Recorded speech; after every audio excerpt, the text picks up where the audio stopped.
Hello everyone, welcome to my channel Shiksha Sankalp 05। जो लोग हमारे चैनल पे नए हैं, चैनल को सब्सक्राइब करें, वीडियो को लाइक, शेयर और कमेंट करें। आज का हमारा विषय मध्यकालीन भारत का विषय दिल्ली सल्तनत।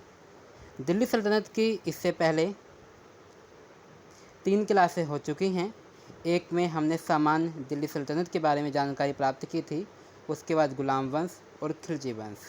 अब दिल्ली सल्तनत की चौथी क्लास है तुगलक वंश। हम तुगलक वंश के विषय में पढ़ते हैं, देखते हैं। तुगलक वंश का कार्यकाल 1320 से 1398 ईस्वी तक रहा। 15 सितंबर 1320 ईस्वी को खुसरो खां को पराजित करके गाजी मलिक या तुगलक गाजी गयासुद्दीन तुगलक के नाम से 8 सितंबर ईस्वी को दिल्ली के सिंहासन पर बैठा। गयासुद्दीन तुगलक ने करीब 29 बार मंगोल आक्रमण को विफल किया। अगला, गयासुद्दीन ने अलाउद्दीन के समय में लिए गए अमीरों की भूमि को पुनः लौटा दिया। अगला, इसने सिंचाई के लिए कुएं एवं नहरों का निर्माण कराया। संभवतः नहरों का निर्माण करने वाला गयासुद्दीन प्रथम शासक था। अगला, गयासुद्दीन तुगलक ने दिल्ली के समीप स्थित पहाड़ियों को तुगलकाबाद नामक का एक नया नगर स्थापित किया। रोमन शैली निर्मित इस नगर में एक दुर्ग का निर्माण भी हुआ। इस दुर्ग को 56 कोट के नाम से भी जाना जाता है। अगला, गयासुद्दीन तुगलक की मृत्यु 1325 ईस्वी में बंगाल के अभियान से लौटते समय जूना खां द्वारा निर्मित लकड़ी के महल में दबकर हो गई। अगला, गयासुद्दीन के बाद जूना खां मोहम्मद बिन तुगलक के नाम से दिल्ली के सिंहासन पर बैठा।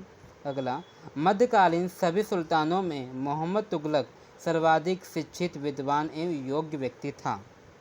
अगला, मोहम्मद बिन तुगलक को अपनी सनक भरी योजनाओं, क्रूर कृत्यों एवं दूसरे के सुख दुख प्रति उपेक्षा भाव रखने के कारण स्वप्नशील, पागल एवं रक्त पियासु कहा गया। अगला, मोहम्मद बिन तुगलक ने कृषि के विकास के लिए अमीर कोही नामक एक नवीन विभाग की स्थापना की। अगला, मोहम्मद बिन तुगलक ने अपनी राजधानी दिल्ली से देवगिरी में हस्तांतरित की और उसका नाम दौलताबाद रखा। अगला, मोहम्मद बिन तुगलक द्वारा क्रियान्वित 4 प्रमुख कार्य हैं, देखते कौन कौन से हैं। द्वाब क्षेत्र में कर वृद्धि। अगला, राजधानी परिवर्तन। अगला, सांकेतिक मुद्रा का प्रचलन।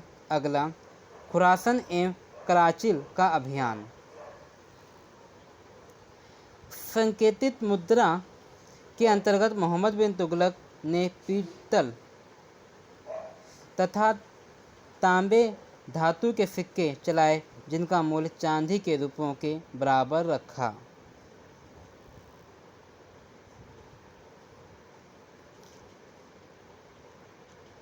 अफ्रीकी यात्री इब्न बतूता लगभग 1333 ईस्वी में भारत आया। सुल्तान ने इसे दिल्ली का काजी नियुक्त किया। 1342 ईस्वी में सुल्तान ने इसे अपने राजदूत के रूप में चीन भेजा। अगला, इब्न बतूता की पुस्तक रहला में मोहम्मद तुगलक के समय की घटनाओं का वर्णन है।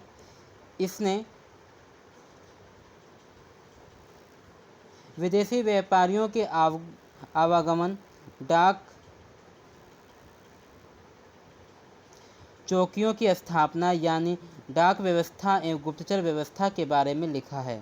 अगला, मोहम्मद बिन तुगलक की मृत्यु 20 मार्च 1351 ईस्वी को सिंध जाते समय ठट्टा के निकट हो गई। मोहम्मद बिन तुगलक के शासनकाल में दक्षिण में हरियर एवं बुक्का नामक 2 भाइयों ने 1336 ईस्वी में स्वतंत्र राज्य विजयनगर की स्थापना की। अगला, महाराष्ट्र में अलाउद्दीन बहमन शाह ने 1347 ईस्वी में स्वतंत्र बहमनी साम्राज्य की स्थापना की। अगला, मोहम्मद बिन तुगलक की मृत्यु पर इतिहासकार बरनी लिखता है, अंततः लोगों को उससे मुक्ति मिली और उसे लोगों से।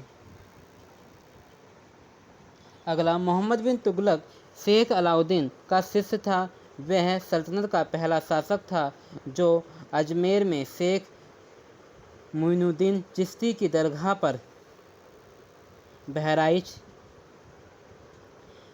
से सालार महसूद गाजी के मकबरे में गया। अगला, मोहम्मद बिन तुगलक ने बदायूं में मरीन मुलहिम, दिल्ली में शेख मुजमुद्दीन औलिया, मुल्तान में शेख रुकनुद्दीन, अजुधन में शेख सुल्तान आदि संतों की कब्र पर मकबरे बनवाए। अगला, फिरोज तुगलक का राज्याभिषेक ठट्टा के नज़दीक 20 मार्च 1351 ईस्वी को हुआ। पुनः फिरोज का राजकीय अभिषेक दिल्ली में अगस्त 1351 ईस्वी को हुआ था। खलीफा द्वारा इससे कासिम अमीर उल मोहम्मीन की उपाधि दी गई। अगला, राज्य व्यवस्था के अंतर्गत फिरोज ने अपने शासनकाल में 24 कष्टदायक करों को समाप्त कर केवल 4 कर किए। खराज जो लगान था। अगला, खुम्स युद्ध में लूट का माल। अगला, जजिया और ज़कात वसूलने का आदेश दिया। अगला, फिरोज तुगलक ब्राह्मणों पर जजिया लागू करने वाला पहला मुसलमान शासक था। अगला, फिरोज तुगलक ने एक नया कर सिंचाई कर भी लगाया जो उपज का 1/10 भाग था। अगला, फिरोज तुगलक ने एक नया कर सिंचाई भी लगवाया जो उपज का 1/10 भाग था। अगला, फिरोज तुगलक ने 5 बड़ी नहरों का निर्माण कराया। अगला, फिरोज तुगलक ने 300 नए नगरों की स्थापना की जिनमें हिसार, फिरोजाबाद, दिल्ली, फतेहाबाद, जौनपुर, फिरोजपुर प्रमुख हैं। इसके शासनकाल में खिजाबाद, टोपरा गांव एवं मेरठ से अशोक के 2 स्तंभों को लाकर दिल्ली में स्थापित किया। अगला, सुल्तान फिरोज तुगलक ने अनाथ मुस्लिम महिलाओं, विधवाओं एवं लड़कियों की सहायता के लिए एक नए विभाग दीवान खैरात की स्थापना की। अगला, सल्तनतकालीन सुल्तानों के शासनकाल में सबसे अधिक दासों की संख्या फिरोज शाह तुगलक के समय थी।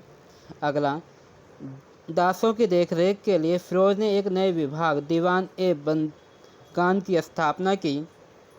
अगला, इसने सैन्य पदों को वंशानुगत बना दिया। अगला, इसने अपनी आत्मकथा फतूहात फिरोजशाही की रचना की। अगला, इसने अलाउद्दीन बरनी एवं खम्स सिराज आफिफ को अपना संरक्षक प्रदान किया। अगला, इसने ज्वालामुखी मंदिर के पुस्तकालय में लूटे गए 1300 ग्रंथों में कुछ को फारसी में विद्वान अलाउद्दीन द्वारा दलाते फिरोजशाही नाम से अनुवाद कराया। अगला, इसने चांदी एवं तांबे के मिश्रित